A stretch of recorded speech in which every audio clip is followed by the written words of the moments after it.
Yo, what's up, Atenya? Dahil sa kakauwi lang ni ate at 2 taon siyang nawala dito sa Pinas. Ngayon ay ipagluluto kita ng inihaw na tilapia kasi madalas kang tumawag sa amin lalo kay mama. Madalas mong sabihin na may naumay ka na sa karne ng baka at manok na konti na lang tutubuan ka na ng pakpak.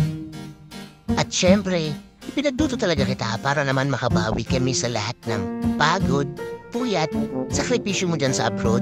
At inang-inang yan ang hirap mag-video habang ayan nagagayat ka ng sili at toyo mansin na may sibuyas para sa paborito mong sausawan. Today, luto na ang tilapia at ang inang hirap pala mag-voice over. 4 na naman ng umaga, ayaw pa ako dalawin ng antok. Anyway, maraming salamat ate kahit napakalaki ng noo mo na parang ng airport.